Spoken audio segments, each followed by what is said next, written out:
गौरभक्तवृंद हरे कृष्ण कृष्ण कृष्ण हरे हरे हरे राम राम राम हरे हरे हरे कृष्ण कृष्ण कृष्ण हरे हरे हरे राम राम राम हरे हरे। नीलाचल निवासाय नित्याय परमात्मने बलभद्र सुभद्राभ्यां श्री जगन्नाथाय ते नमः। नीलाचल निवासाय नित्याय परमात्मने बलभद्र सुभद्राभ्यां श्री जगन्नाथाय ते नमः। नीलाचल निवासाय नित्याय परमात्मने बलभद्र सुभद्राभ्यां श्री जगन्नाथाय ते नमः। नारायणं नमस्कृत्य नरं चैव नरोत्तमं देवीं सरस्वतीं व्यासं ततो जयामुदीरये। नारायणं नमस्कृत्य नरं चैव नरोत्तमं देवीं सरस्वतीं व्यासं ततो जयामुदीरये। नारायणं नमस्कृत्य नरं चैव नरोत्तमं देवीं सरस्वतीं व्यासं ततो जयामुदीरये। गंगे च यमुने चैव गोदावरी सरस्वती नर्मदा सिंधु कावेरी जले अस्मिन् सन्निधं कुरु। गंगे च यमुने चैव गोदावरी सरस्वती नर्मदा सिंधु कावेरी जले अस्मिन् सन्निधं कुरु। गंगे च यमुने चैव गोदावरी सरस्वती नर्मदा सिंधु कावेरी जले अस्मिन् सन्निधं कुरु। ओम नमो भगवते वासुदेवाय।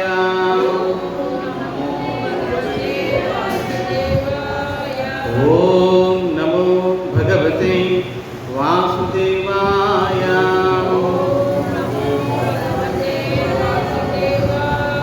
ओम नमो भगवते वासुदेवाय।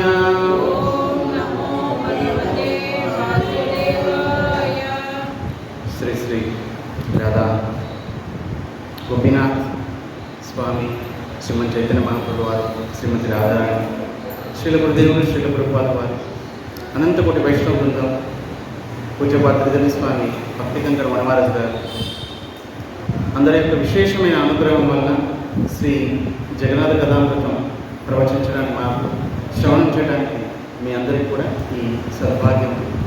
హరే కృష్ణ.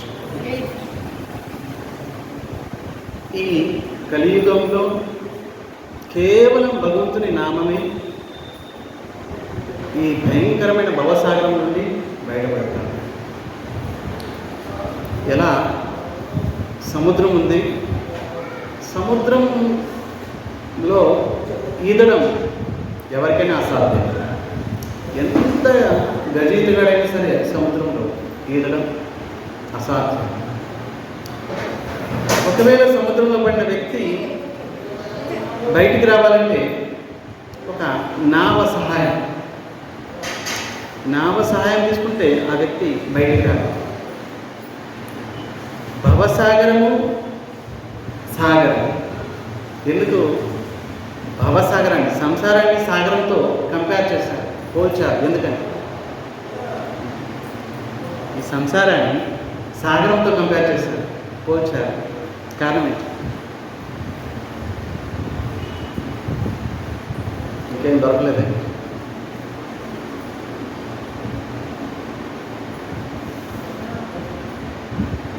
ఎందుకంటే దగ్గర పోలికలు ఉన్నాయి కాబట్టి. సంసారం సాగరం, సంసారం సాగరం. అచ్చా, సాగరము దూరం నుంచి చూస్తే ఎలా ఉంటుంది? చాలా అందంగా, ఆహ్లాదకరంగా, అద్భుతంగా ఉంటుంది ఆ యొక్క వాతావరణం సాగరం. దగ్గరికి వెళ్ళి కాస్త టేస్ట్ చూసాను, వాటర్ ఎలా ఉంది? ఉప్పగా ఉంది. అబ్బా, ఇంత అందంగా ఉంది, ఉప్పగా ఉన్నాయి. సంసారం కూడా అంతే. సంసారం కూడా మరి చూడండి, సాగరం సరే టేస్ట్ చూసారు, ఉప్పగా. ఇంకా లోపలికి వెళ్ళిపోయారు, రకరకాల జీవజంతువులు ఉన్నాయి. ఇక సముద్రంలో లేని వస్తువు లేదు. ఇంకా లోపలికి వెళ్ళిపోయారు, భయంకరమైన జీవజంతువు. చివరికి వెళ్ళిపోయారు. చూసేసరికి ఇంతగా లోతుగా ఉంది. ఇక ఇంకెంత లోతుందో ఎవరు వెళ్ళలేదు, అలా అనిపిస్తుంది. అలాగే సంసారం కూడా దూరం నుంచి చూస్తే బాగుంది అనిపిస్తుంది. ఎప్పుడైతే టేస్ట్ చూద్దామని వేలు పెట్టామా అంతే.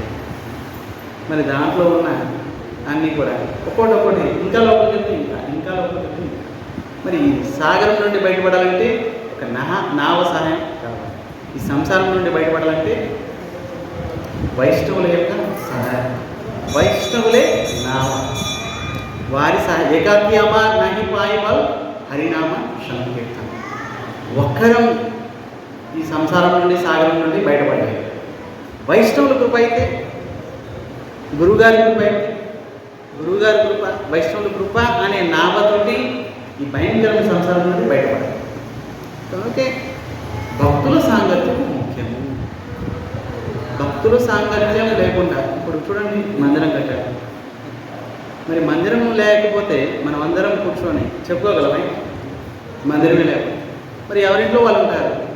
మరి సరే భగవంతుని సేవ చేసుకుంటారు, కానీ భక్తుల సాంగత్యం లభిస్తున్నాయి.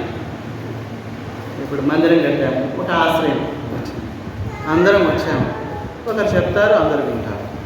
ఇది భక్తుల సాంగత్యం. ఈ సాంగత్యము ఇంతగా ప్రభావం చూపిస్తుంది. మరి భజన మీద ఇంకా రుచి కలుగుతుంది. ఇంకా హరినామం చేయాలి. ఇంకా ప్రతిరోజు వస్తూ స్వామిని దర్శిస్తూ భగవంతుని హరినామం చేస్తూ హరికథ వింటూ ఇలా హృదయాన్ని పవిత్రం చేసుకోవాలి. అనేక జన్మల నుంచి కర్మవాసన పేర్కొనిపోయింది. దీన్ని హృదయ గ్రంథి అంటాం. హృదయ గ్రంథి. ఈ హృదయ గ్రంథి అంత త్వరగా ఈ గ్రంథి నుంచి, ముడి నుంచి విప్పలేం. కానీ ఈ భక్తుల సాంగత్యం అనే కత్తితోటి కోసేయగలం. ముడి బాగా గట్టిగా ఉందండి, తీయలేకపోతున్నారు. ఎందుకంటే పాతదైపోయింది ముడి. మరి ఏం చేస్తారు? ఎంతో ప్రయత్నించారు, కట్ చేయండి, కోసేస్తాం. అలాగే భక్తుల సాంగత్యము అనే చాకుతోటి కోసేస్తాం. ఈ హృదయం చాలా పాతదైపోయింది. ఎంత పాతదైపోతే అంత ముడి అంత గట్టిగా. కనుక సాంగత్యం, భక్తుల సాంగత్యం అత్యంత ముఖ్యము. భక్తులు సాంగత్యం లేకుండా భగవంతుని ప్రాప్తి దుర్లభం. సరే, ఈరోజు మనము క్షీరచోర గోపీనాథ్ గురించి చెప్పుకుంటాం. క్షీరచోర గోపీనాథ్ ఎందుకంటే జగన్నాథ్ మందిరంలో క్షీరచోర గోపీనాథ్ నిజానికి ఒరిజినల్ ముఖ్యంగా రమణ బాలేశ్వర్ భద్రక్, బాలేశ్వర్ భద్రక్ మధ్యలో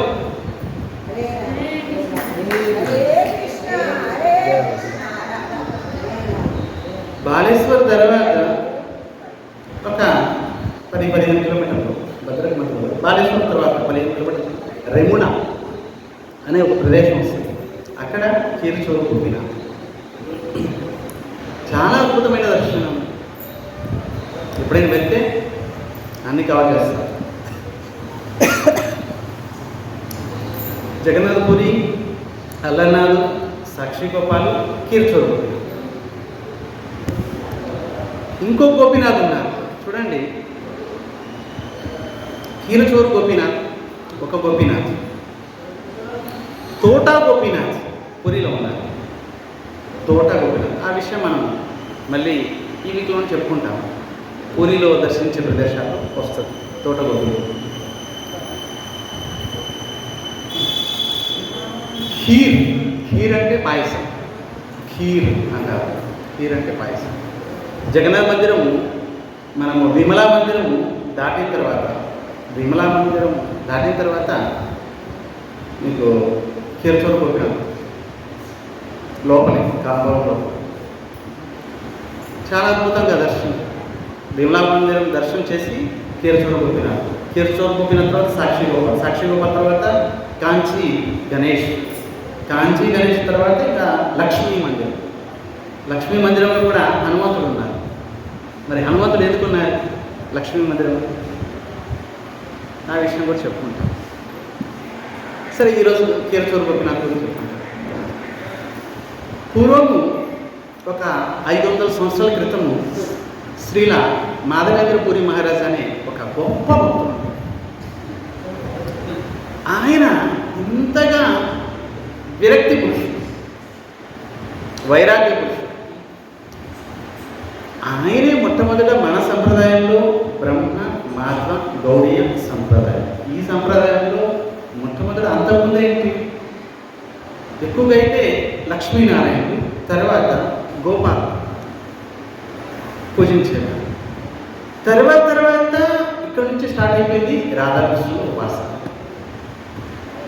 మొట్టమొదట నిజానికైతే కేవలం నారాయణుడే పూజించారు. మెల్లమెల్లగా రామానుజాచార్యులు శ్రీ సంప్రదాయం వచ్చిన తర్వాత లక్ష్మీనారాయణ, మెల్లమెల్లగా వచ్చేసిన తర్వాత బాలగోపాల్. ఎందుకంటే మధ్వాచార్యులు వారు గోపాలను ప్రతిష్ఠించారు. ఉడిపి వెళ్తే గోపాలను దర్శిస్తారు. మరి ఎలా వచ్చారు ఆ విషయం ఎప్పుడైనా చెప్పుకుంటాము. స్వయంగా రుక్మిణీదేవి సేవించారు ద్వారక. రుక్మిణీదేవి ఎప్పటి నుంచి సేవించారు? చిన్నప్పటి నుంచి. మరి ఎవరిచ్చారు? నారదుడు. ఆ విషయం మనం చెప్పుకుంటాం. సరే, ఇక్కడ నుంచి రాధాకృష్ణ ఉపాసన ఆరంభమైంది. గోవర్ధన్ వెళ్ళినప్పుడు గోవర్ధన్లో గోవిందకుండ అని వస్తుంది. గోవిందకుండ పరిక్రమ చేస్తూ వెళ్తే గోవిందకుండ దగ్గర ఆయన భజన చేశారు. అక్కడ ఇప్పుడు కూడా ఉంది ఆ భజన కుటీరం. కాకపోతే ఇప్పుడు కాస్త, ఇంతకుముందు కుటీరం ఉండేది, మెల్లమెల్లగా నష్టం అయిపోయింది, ఇప్పుడు కట్టేస్తాం. ఈ గోవిందకుండ వెనక వైపు ఇలా పరిక్రమ చేస్తూ వెళ్తే గోవిందకుండ స్నానం చేసి అక్కడికి వెళ్తే మాధవేంద్రపురి మహారాజ్ భజన కుటీరం అని రాసుకుంటారు. దర్శనం చేయొచ్చు. అక్కడ భజన చేసేవారు. ఇంత అద్భుతంగా భజన చేసేవారు. అజాగర వృత్తి అని అంటారు. అజాగర వృత్తి, మధుపురి ఇదొక వృత్తి. రకరకాల వృత్తులండి. మధుపురి అంటే మధుపురి అంటే మధు, తేనె. మధుకరి అంటే తేనెని సంగ్రహించే తేనెటీగలు. తేనెటీగలు ఏం చేస్తాయి? తేనెటీగలు ఏం చేస్తాయి? ఈ పుష్పం నుంచి ఆ పుష్పం, ఆ పుష్పం నుంచి ఆ పుష్పం, ఆ పుష్పం నుంచి ఆ పుష్పం. ఒకే పుష్పంలో ఆస్వాదించు. రకరకాల పుష్పాలు ఉన్నాయి, ఆ పుష్పం ఆ పుష్పం, అలా ఆ యొక్క ఆ పుష్పంలో ఉన్న రసాన్ని, మధురమైన రసాన్ని సేకరిస్తాయి.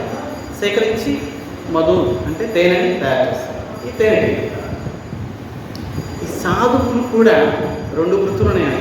ఒకటి మధుకురి, ఇంకోటి అజాగర వృత్తి. 2 వృత్తులు.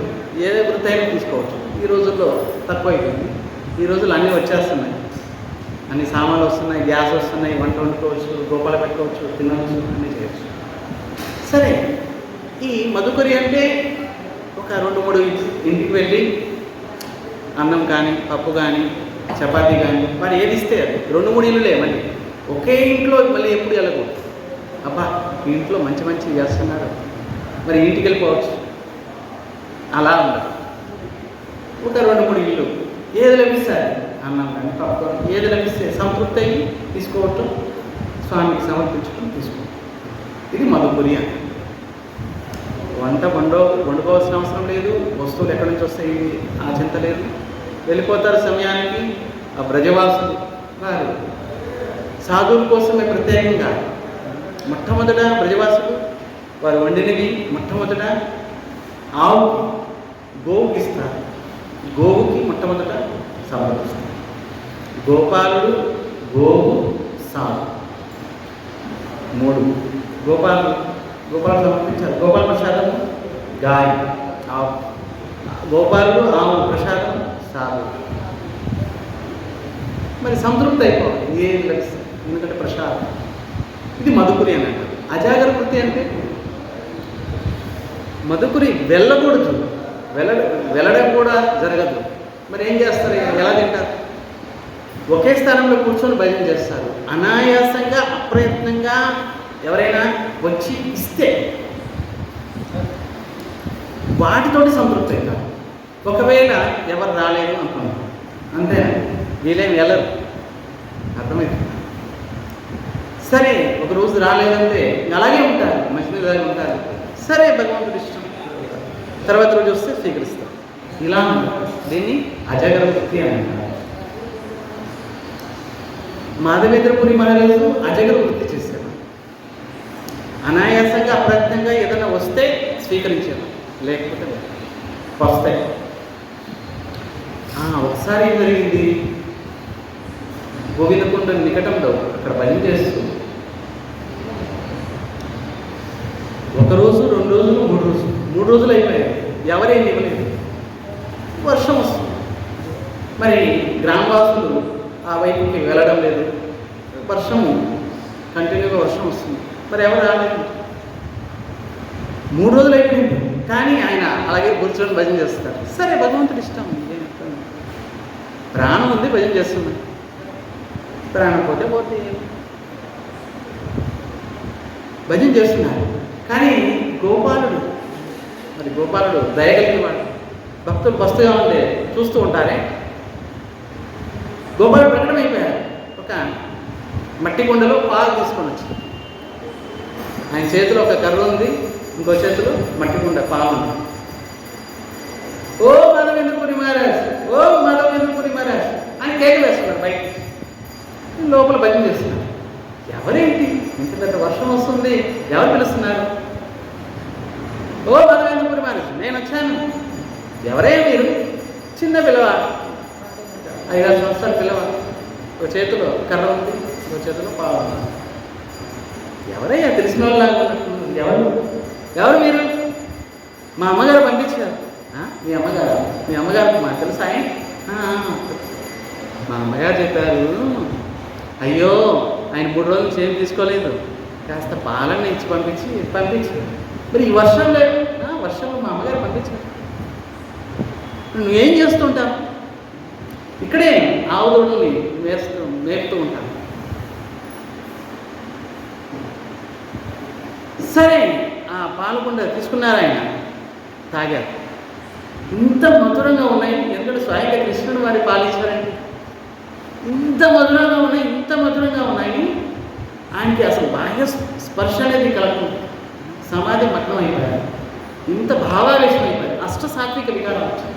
స్పర్శ చేయగానే, పాలు స్పర్శ చేయగానే అష్ట సాత్విక నృత్యం చేస్తున్నారు. హరే కృష్ణ హరే రామ అంటూ నృత్యం చేస్తున్నారు.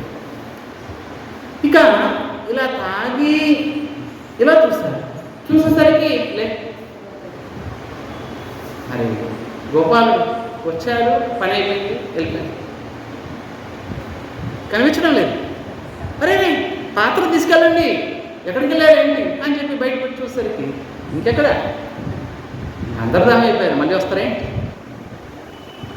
అరే పాత్ర తీసుకెళ్ళండి, పాత్ర మర్చిపోయారేంటి? సరే సరే మళ్ళీ వస్తారే ఏమో. పాత్ర తీసుకున్నారు, అక్కడ పెట్టినారు.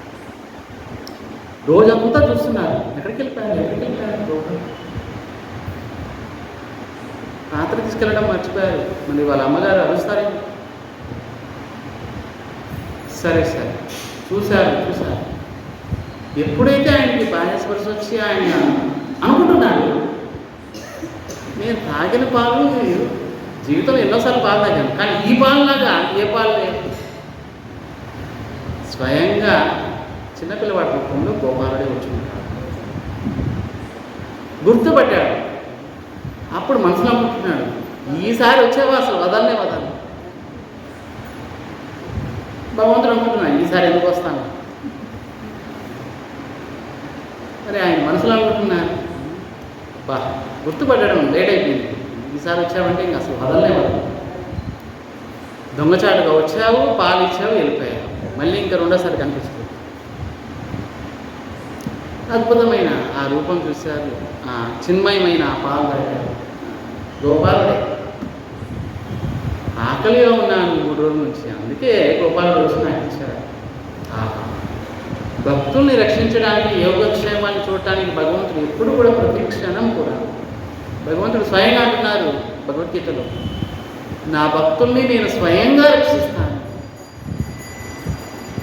కించిత్ కష్టం వారి ముఖంలో చూస్తే నేను అసలు ఉండలేదు. కృష్ణుడు అంటున్నాడు భగవద్గీత. ఒక్కోసారి అనుకోవచ్చు భక్తులు, స్వామి ఈ సమాజంలో, ఈ సంసారంలో ఎవరికి లేని కష్టాలని నాకే స్వామి, నేను భజన చేసేవాడిని, నాకే వస్తుంది అని అనుకోవచ్చు. నిజానికి భగవంతుడు ఎవరైతే ఎక్కువగా ప్రేమిస్తాడో, ఎక్కువగా దయ చూపుతాడో వారినే పరీక్షిస్తాడు. ఎక్కువగా ప్రేమించేవాడు.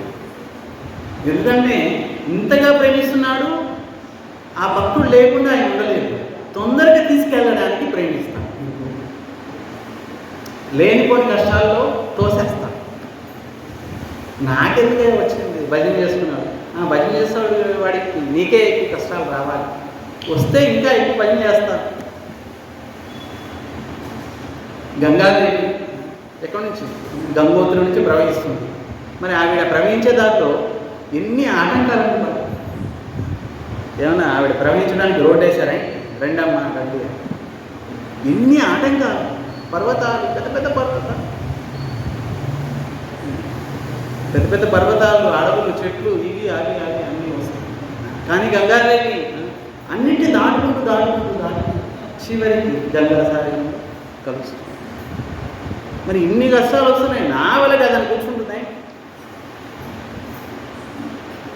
చివరికి తన స్వామి పతిని చేరడానికి గంగాదేవి వెళ్ళి సాగరంలో కలుస్తుంది. అలాగే మనం కూడా ఎవరైతే భక్తులం, మరి ఎన్ని ఆటంకాలు వచ్చినా సరే భగవంతుడు భజన చేయాలి. ఎందుకంటే చివరికి స్వామిని కలవాలి కదా. మరి చేయకపోతే ఎలా? భజన చేయడం లేదు, నాకే వస్తున్నాయి ఎన్ని కష్టాలు అని చెప్పి భజన చేయడం మానేశారు. మరి అలాంటప్పుడు భగవంతుడు అనుకుంటారు, అయ్యో పరీక్షలో ఫెయిల్, వెనకేసేయండి. మరి పరీక్ష ఎందుకు పెడతారు? ఇంకో క్లాసులో వేయడానికే పరీక్ష. 9వ క్లాసులో పరీక్ష అంటే 10కి వేయడానికి, 10వ క్లాసులో పరీక్ష అంటే ఇంటర్లో వేయడానికి. నాకెందుకు పరీక్ష అంటే, సరే నీకు ఇంకా 10వ క్లాస్ లేదు, 9లోనే కూర్చో. పరీక్ష పెడుతున్నారంటే ఇంకో మెట్టు పైకి తీసుకెళ్ళడానికే పరీక్ష. అలాగే కష్టాలు అనే పరీక్ష వస్తాయి కేవలం భక్తులకు మాత్రమే. ఎవరైతే భక్తి చేయడం, నామం చేయడం, వాడు బిందాస్ ఉత్సాహంగా అటు ఇటు విషయభోగాలు ఇంతగా బిజీగా ఉంటాడు. ఒక్క క్షణం కూడా స్వామి వైపు తిరిగి చూడటానికి కూడా సమయం ఉండదు. నాకంటే గొప్పవాడు ఎవరు లేరు. ఈ విధంగా స్వామిని మర్చిపోతాడు. ఉన్న పుణ్యాన్ని క్షయం, మీ దగ్గర ఉన్నాయి ఒక ₹1,00,000 కూర్చొని తిన్నారు, ఎన్ని రోజులు తింటారు చెప్పండి? ₹1,00,000 ఉన్నాయి, ఇంకా పంచాయతీ కదా అనుకున్నారు. మరి 1,00,000 ఉంటాయి, అయిపోతాయి. కానీ సంగ్రహిస్తున్నారు, ఖర్చే లేదు, కేవలం డబ్బు వస్తూ ఉంది. మరి ఎంత పెరిగిపోతుందో చూడండి. అదే భగవంతుని యొక్క నామం. భగవంతుని నామము దొంగలు తీసుకెళ్ళలేరు, ఖర్చు కాదు, ఇంట్రెస్ట్ పెరుగుతూ ఉంది. భగవంతుని నామం రోజు మీరు కృష్ణారామని అంటూ ఉన్నారు, మరి పెరుగుతూ ఉంటుంది రోజు రోజు. దొంగలు ఎలా తీసుకెళ్ళలేదు, మరి ఖర్చుకు లేదు అంటే పెరుగుతుంది. కనుక భగవంతుని నామం అలా. మాధవేంద్రపురి మహారాజ్ అద్భుతంగా భజన చేస్తారు. అర్థమైపోయింది. గోపాలుడు స్వయంగా వచ్చి నా 3 రోజుల నుంచి వస్తున్నాను కదా, అందుకే పాలించాను. సరే, తీవ్రంగా భజన చేస్తున్నారు మాధవేంద్రపురి. రాత్రి సమయంలో ఏ గోపాలుడైతే పగలపూట వచ్చారు, ఆ గోపాలుడే రాత్రికి వచ్చారు. ఓయ్ మాధవేంద్రపురి మహారాజ్, పాలు తాగారు, ఏం పాలించారు స్వామి, ఇంకా జీవితంలో ఇంకేం తినాల్సిన అవసరం లేదు. అద్భుతం. సరే కానీ నేను ఆకలి తీర్చాను, మరి నా ఆకలి ఎప్పుడు తీరుస్తాను? మీకేం ఆకలి స్వామి? భలేవారండి బాబు. గోవర్ధనం తటంలో అనేక వందల సంవత్సరాల నుంచి నేను పడున్నానయ్యా లోపల, విగ్రహ రూపంలో లోపల ఉన్నాను, భూమి లోపల. మరి మీకోసమే ఎదురు చూస్తున్నాను, ఎప్పుడు వస్తావా? వచ్చేసావు. నేను లోపల ఉన్నాను, మట్టిలో. నన్ను బయటికి తీ, నా కోసం గుడి కట్టు, నన్ను పూజించు అన్నారు స్వామి. అబ్బా, ఇంతకంటే కృప, ఇంతకంటే దయ ఇంకేంటి? ఇంత గొప్ప కార్యమా నాకు? శిరసా వహించి స్వీకరిస్తున్నాను అని చెప్పి మాధవేంద్రపురి మహారాజ్ హరే కృష్ణ అంటూ నామం చూస్తూ ఆ బ్రజవాసుని పిలిపించారు. అందరు వచ్చారు. ఏంటయ్యా పిలిచారు? ఇలా స్వామి రాత్రి కళ కనిపించారు. ఆ యొక్క ఊరు ఆనూరు అన్నారు. ఆనూరు ఎక్కడైతే గోవిందకుండ దగ్గర ఊరుంది, చిన్న భక్తులు. ఆ ఊరు పేరు ఆనూరు. ఎప్పుడైతే కృష్ణుడు ఉన్నప్పుడు ద్వాపరయుగంలో గోవర్ధనకి భోగం పెట్టడానికి బ్రజవాసి భాషలో ఆనూరు ఇంకా తేండి అని పిలవడం అన్నమాట. అందుకే అప్పటి నుంచి ఈ పేరు ఇలాగే ఆనూరు ఇంకా తేండి. ఆ బ్రజవాసులు వచ్చారు. ఏంటయ్యా ఇలా కళ్ళ కనిపించారు, ఫలానా చోటికి వెళ్దాం పదండి. చిలకపాలు గడ్డపాలు అన్నీ తీసుకొని బయలుదేరు. మాధవేంద్రపురి వారు చెప్పారు, చూడండి అక్కడ చూడండి, చాలా చెట్లు ఉన్నాయి కదా, ఆ చెట్లు అన్నింటినీ తొలగించారు. ఫస్ట్ తొలగించిన తర్వాత లోపల మెల్లమెల్లగా లోపల గోపాలు మెల్లగా తీసి గోవర్ధన్ గిరి పైన మందిరం కట్టారు స్వామి. అక్కడ స్వామి ఉంచారు. అద్భుతంగా పూజ చేస్తున్నారు. ప్రతి నిత్యం 52 రకాల ప్రసాదం నైవేద్యం పడుతున్నారు. అద్భుతంగా బ్రజవాసులు అందరూ వచ్చి నృత్య కీర్తనం చేస్తున్నారు ప్రతిరోజు. అద్భుతంగా మాధవేంద్రపురి మహారాజ్ ఉదయం మంగళహారతి, తర్వాత శృంగారహారతి, భోగం, సంధ్యాహారతి, మధ్యాహ్నం హారతి, అన్ని రకాల సేవ చేస్తున్నారు. అద్భుతంగా పరవశించిపోయారు. స్వామి దయతలిచి వచ్చారు, మరి జీవితాంతం సేవ చేసుకుంటారు. అద్భుతం. ఎవరు పప్పు, ఎవరు గోధుమలు, ఎవరు బియ్యం, ఇలా నెయ్యి, అలా రకరకాల వస్తువులు ఇస్తున్నారు. నేను నైవేద్యం పెడుతున్నాను. ఇలా కొనసాగుతుంది. కొంతకాలం తర్వాత స్వామి అంటున్నారు మాధవేంద్రపురి మహారాజ్కి కల్లో కనిపించి, అబ్బా చాలా రోజుల నుంచి నేను భూమిలో ఉన్నాను కదా, నాకు ఉక్క వస్తుంది, వేడిగా ఉంది, నా కోసం చందనం తీసుకోరా. స్వామికి ఎవరైతే ప్రేమ అవుతారో వారికి ఆర్డర్ ఇస్తారు, అది తీసుకురా, ఇది తీసుకురా. ఎవరైతే ప్రియం కాదు వారు వచ్చి తీసుకోండి అయ్యా అన్న కూడా తీసుకో. స్వామికి ఎవరైతే ప్రియమో స్వామి మరి బలవంతంగా వెళ్ళు నా కోసం తీసుకురా. మాధవేంద్రపురి మహారాజు చెప్తున్నాడు, ఆయన వయసు అయిపోయింది అప్పటికి, అయినా కూడా వెళ్ళి తీసుకురా నా కోసం, చందనం తీసుకురా. ఎక్కడికి వెళ్ళమంటారేంటి? జగన్నాథపురికి వెళ్ళాయి. బోళ్ళంత చందనం మహారాజు నేను చెప్తానులే, నువ్వు వెళ్ళి. మరి ఇక్కడ నుంచి ఈయన బయలుదేరా నడు. అక్కడ జగన్నాథపురి మహారాజుకి గోపాలుడు చెప్పారు, మా భక్తులు వస్తున్నారు, చందనం అడుగుతారు, చందనం ఇవ్వు. మాధవేంద్రపురి మహారాజు నడుచుకుంటూ వెళ్ళారు. చివరికి వెళ్ళేసరికి మహారాజు స్వాగతం చెప్పారు. గోపాలు చెప్పారే, అన్ని విషయాలు చెప్పారు, మీకోసం చందనం రెడీగా పెట్టారు. సరే వెళ్ళేటప్పుడు రెమునా వస్తుంది. జగన్నాథపురికి వెళ్ళే ముందుగా రెమునా దర్శించారు. ఇప్పటికి కూడా మాధవేంద్రపురి మహారాజు ఎక్కడికి భజన చేశారు, భజన మీద ఉండి చివరికి సమాధి కూడా అక్కడే, ఈ రెమునా, ఈ మాధవేంద్రపురి. ఎప్పుడైనా వెళ్తే దర్శిస్తారు. సరే, మాధవేంద్రపురి మహారాజు కీరచోరు గోపీనాథ్, ఇంతకుముందు గోపీనాథ్, తర్వాత నీళ్ళ తర్వాత కీరచోర గోపీనాథ్ అనే పేరు వచ్చింది. గోపీనాథ్ వెళ్ళారు, దర్శించారు, ప్రదక్షిణ చేశారు, సాష్టాంగ ప్రణామం చేశారు. కూర్చొని ఇలా స్వామికి ఎదురుగా కూర్చొని నామం చేస్తూ ఉంటే ఈ లోపల మధ్యాహ్నం సమయం అయింది. పూజారి వచ్చారు. పూజారి పాయసం, అక్కడ చూడండి ఇప్పటికి కూడా పాయసం ఫేమస్. ఇలా తిరుపతికి వెళ్తే లడ్డు ఫేమస్, మరి అక్కడ కీరచోరు గోపీనాథ్ పాయసం ఫేమస్. అటువంటి పాయసం ఇంకెక్కడ దొరుకుతుంది? మీరు ఒకసారి చూడండి. 2 రోజుల తర్వాత కూడా అలాగే ఉంది, పాడవ. నిజానికి పాయసం పాలతో చేసింది, ఒకరోజు అలాగే ఉంచారంటే పాడైపోతుంది. మరి 2 రోజుల తర్వాత కూడా పాడవ పాయసం చేస్తారు. మరి అందులో రైస్ కూడా వేయదు, పాలని మరిగించి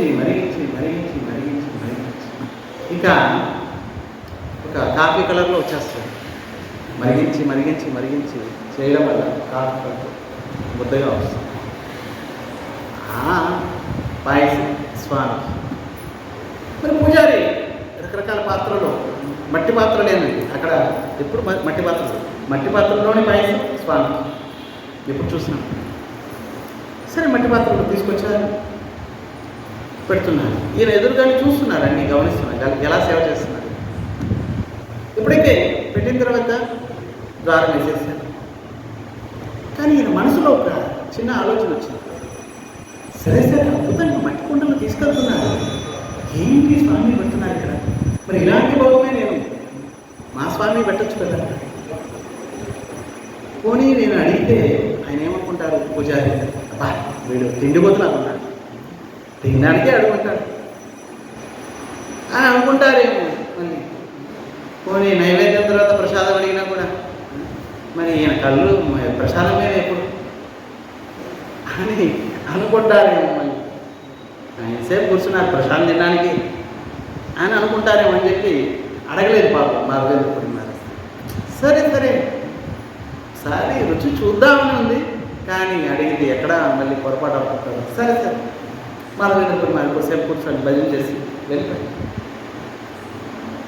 మరి ఈయన రాత్రికి భోగం పెట్టేసి ఈ పూజారి కూడా ద్వారం వేసేసి 9:30 వెళ్ళిపోయారు. ఇంటికి వెళ్ళిపోయారు. మాధవేంద్రపురి వెళ్ళిపోయారు. ఊరి చివరిన చెట్టు కింద కూర్చొని భజన చేసుకుంటారు. కానీ గోపీనాథుడు ఆయన ఉంటారే, ఆయనకి నిద్ర పట్టడం లేదు. గోపీనాథుడు ఏమన్నారు? పూజారికి కల్లో కనిపించారు.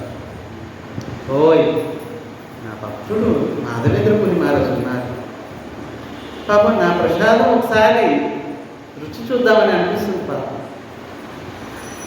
నువ్వు ఒక మట్టి కుండ పాయసం తీసుకెళ్ళి ఇవ్వు.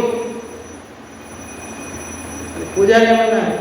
స్వామి అన్నీ స్వాహ, ఏం లేవు మట్టి కుండ, మా ఇంట్లో వాళ్ళు, మా భార్య పిల్లలు వాళ్ళు వీళ్ళు. అప్పుడు స్వామి ఏమన్నారు? భలేవాడి, నేను ఒక మట్టి కుండ చల్లగా మెల్లగా లోపల పెట్టేసుకున్నాను, ఉత్తరీయం లోపల. నా వెనక చూస్తే నీకు కనిపిస్తుంది. భక్తుల కోసమే నేను దొంగతనం చేశాను. తొందరగా వెళ్ళి ద్వారం తెరిచి నా వెనక వైపున ఒక పాయసం ఉంటుంది చూడు, ఆ పాయసం తీసుకెళ్ళి నా భక్తుడికి. పూజారి పరిగెత్తుకుంటూ వస్తున్నాడు. ఏంటి అసలు నేను లెక్క పెట్టుకోలేదు ఎన్ని పాత్రలు ఉన్నాయి.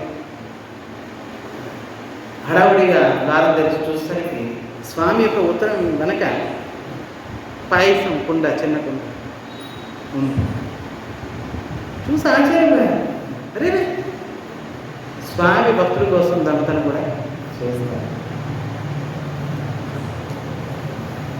సరే సరే ఆ కుండ పట్టుకున్నారు, పరిగెత్తుకుంటూ వెళ్ళారు ఊరి చివరి.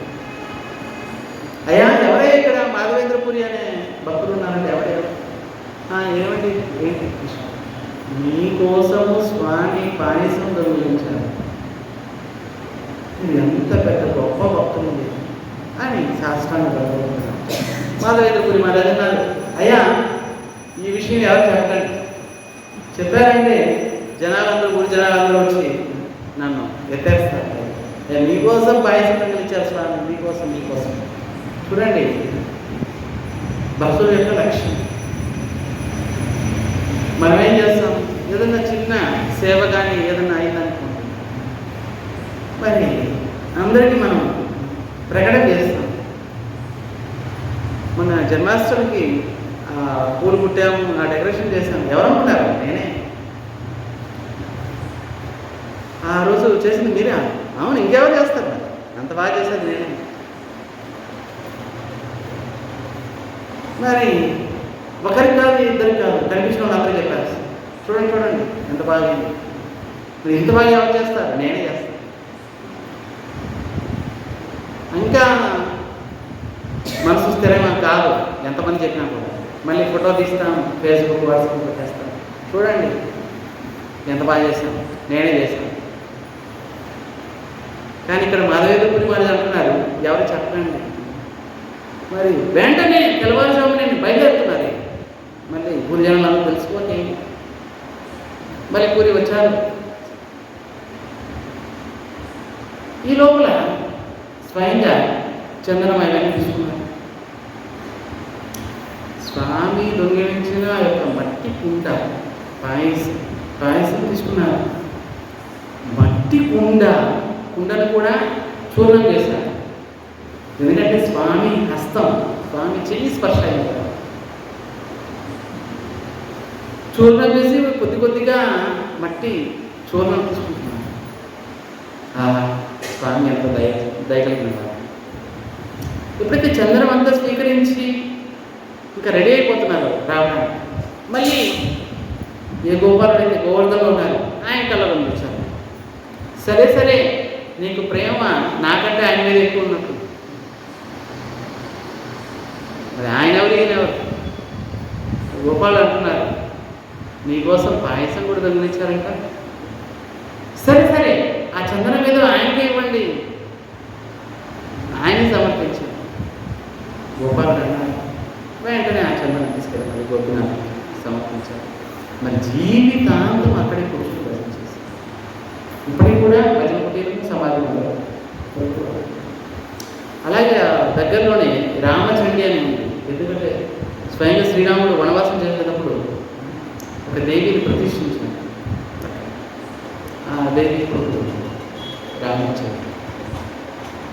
ఆ అక్కడ నుంచి దగ్గరలోనే శ్రీధర్ పండితులు వారు, ఎవరైతే శ్రీమద్ భాగవతానికి భాష్యం రాశారు, ఆయన యొక్క జన్మస్థానం కూడా ఆ దగ్గరలో ఉంది. ఇవన్నీ దర్శించవచ్చు. సరే, ఇంత అద్భుతమైన క్షీరచోర గోపినాథ్, పాయసం దొంగిలించిన తర్వాత క్షీరచోర గోపినాథ్. క్షీర్ అంటే పాయసం, చోర అంటే దొంగతనం. అసలు ఈ విగ్రహం ఎక్కడి నుంచి వచ్చింది? గోపినాథుడు ఎలా వచ్చింది? త్రేతాయుగంలో వనవాస సమయంలో శ్రీరామచంద్రుడు సీతాదేవి ఏకాంతంలో కూర్చోన్నాడు. బయట లక్ష్మణుడు చుట్టూ పహరీ చేస్తున్నాడు రక్షిస్తూ. అప్పుడు సీతాదేవి అంటున్నారు, స్వామి ఇంత అందంగా మీరు ఎలా నిర్మించారు? ఇంతమంది ఋషిములు వేల మంది రోజు వస్తున్నారు మిమ్మల్ని దర్శించడానికి, అసలు తనివి తీరడం లేదు అంటున్నారు. ప్రతిరోజు దర్శిస్తున్నారు, మళ్ళీ వస్తున్నారు, వేల మంది వస్తున్నారు ఋషి మిమ్మల్ని దర్శిస్తున్నారు. ఇంత అందంగా ఉన్నారు. అప్పుడు శ్రీరామచంద్రుడు అంటున్నారు, ఇదేమన్నాము, మళ్ళీ వచ్చే అవతారంలో నేను ఎలా ఉంటానో తెలుసా? శ్రీకృష్ణుడిగా వస్తాను. అప్పుడు కోటి మన్మధులావాలి. ఇదేం స్వామి ఒకసారి ఆ అవతారం మీద చూపించండి. సీతాదేవి ఇప్పుడు సమయం కాదు, అవతారం వచ్చినప్పుడు చూడొచ్చు. లేదు స్వామి, ఒకసారి చూపించండి. మరి చూస్తే మూర్ఛితమై పడిపోతాం. స్వామి ఒకసారి చూపించండి స్వామి.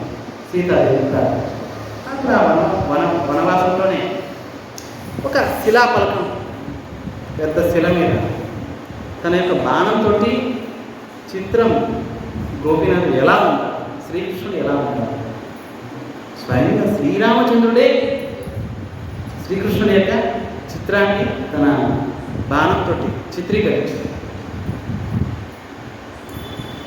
ఎప్పుడైతే చిత్రీకరిస్తూ వెళ్తున్నారు, ఆ యొక్క రూపం చూసి సీతాదేవి మూర్ఛితమైపడింది. ఇంత అందంగా ఉంటారే అది కూడా పూర్తిగా ఇక పాదాలు దర్శించి మూర్ఛితమైపడి. అప్పుడు శ్రీరామచంద్రుడు అనుకున్నారు, మరి ఇప్పటివరకు ఇది రహస్యంగా ఉంది, ఇప్పటివరకు ఎవరు తెలియదు. సీతాదేవిని దర్శించాలనుకుంది కాబట్టి దర్శించారు. వెంటనే ఆ చెట్లు పుట్టలతో కప్పేసేసారు శ్రీరామచంద్రుడు, ఎవరు దర్శించారు. తర్వాత ఎన్ని యుగాల తర్వాత ఒక గొప్ప మహారాజు అలా అడవిలోకి వెళ్తే ఆయన భక్తుడు అదృష్టవంతుడు. మెల్లగా అటువైపు వెళ్తే గుర్రం అక్కడ ఆగిపోయింది, వెళ్ళడం లేదు. మెల్లమెల్లగా లోపలికి వెళ్ళి మొత్తం చెట్లు పుట్లు అన్నీ పేరుకుపోయాయి. ఎప్పుడైతే లోపల తీసేసరికి కృష్ణుడు విగ్రహం ఇస్తారు. ఆ స్వామి రమణలో ప్రతిష్ఠించారు. సో ఈ విధంగా భక్తుల కోసం పాయసాన్ని దొరికించారు. ఆయన అన్నీ చేయగలరు, సర్వశక్తిమంతుడు. భక్తుడు భగవంతుడు లేకుండా ఒక్క క్షణం కూడా స్మరించకుండా ఉండలేడు భక్తుడు. అలాగే భగవంతుడు కూడా ఒక్క క్షణం కూడా భక్తుడిని స్మరించకుండా ఉండలేదు. అనుకోవచ్చు, ఎంతమంది భక్తులు ఉన్నారు స్వామి, మరి గొప్ప గొప్ప భక్తులు ఉన్నారు, మేమేముండలేదు. నిజానికి భగవంతుడి దృష్టిలో అందరూ ఒకటే. కాకపోతే ఎవరు పూర్తిగా శరణాగతి ఉంటారు, ఎవరు సగం శరణాగతి ఉంటారు, ఎవరు పావు శరణాగతి ఉంటారు, అయినా కూడా భక్తులే ఉంటారు. స్వామి దృష్టి అందరి మీద సమానంగా ఉంటుంది. మరి చివరికి తనను చేరడానికి స్వామి సాయం చేస్తాడు భక్తులకు. ఈ విధంగా సాయం చేస్తాడు, అతి త్వరగా భక్తులు తనను చేరడానికి. ఇంతటితోటి క్షీరచోర గోపినాథ్ విషయం మనం జగన్నాథ మందిరంలో దర్శించవచ్చు. మరి కొన్ని విషయాలు మనం రేపు చెప్పుకుంటాం. బోలో జగన్నాథ స్వామికి, గోపీనాథ్ స్వామికి. శ్రీ క్షీరచోర గోపీనాథ స్వామికి, శ్రీ రాధా గోపీనాథ స్వామికి, మన స్వామి కూడా గోపీనాథ స్వామి. అదే పేరు గోపీనాథ్. మా గురుగారు ఇక్కడ గోపీనాథుడు, ఉండిలో మదన మోహన్, విశాఖపట్నంలో గోవిందుడు. ప్రధానమైన విగ్రహాలు మూడండి. ఇంకా చాలా రకాల పేర్లు పెట్టుకోవచ్చు ఆయన, కానీ ప్రధానమైన పేర్లు మూడవ: మదనమోహన్ స్వామి, గోపీనాథ స్వామి, గోవింద స్వామి. ఎందుకంటే ప్రధానమైన మూడు విగ్రహాలే శ్రీకృష్ణుడి యొక్క మునిమనవుడు వజ్రనాభుడు మొట్టమొదట తయారు చేశారు. ఈ ప్రధానమైన మూడు విగ్రహాలు. స్వామి యొక్క పాదాలను దర్శించాలంటే మదనమోహన్ స్వామి. స్వామి యొక్క వక్షస్థలం ఇంతవరకు దర్శించాలంటే గోపీనాథ్. స్వామి యొక్క ముఖమండలం దర్శించాలంటే గోవిందుడు. మరి మూడు కలిపితే ఆ కృష్ణుడు వస్తాడు. ఏ కృష్ణుడైతే రాధారాణి పక్కన ఉంటాడు, ఏ కృష్ణుడైతే ద్వాపరయుగంలో గోపికతోటి గోపాలతోటి లీల చేస్తాడు, ఆ కృష్ణుడు వస్తాడు. శిల గురుదేవుకి, శిల ప్రభుపాదుకి, అనంతపురి వైష్ణవులకి, నామ సంకీర్తనకి, శ్రీమద్ భాగవత మహాపురానికి, శ్రీ జగన్నాథ సుభద్రదేవ సూచన చక్రకి, శ్రీపురి పురుషోత్తమ ధామ్కి, శ్రీ నీలాచల ధామ్కి, శ్రీ బృందావన ధామ్కి, శ్రీ మాయాపూర్ ధామ్కి, వేద భక్త బృందరికి, గోదావరి మాతాకి, అనంతపురి వైష్ణవులకి, పూజపాత్ర స్వామి భక్తి గంధర్వ వారికి, వేద భక్త బృందకి గోవిందా.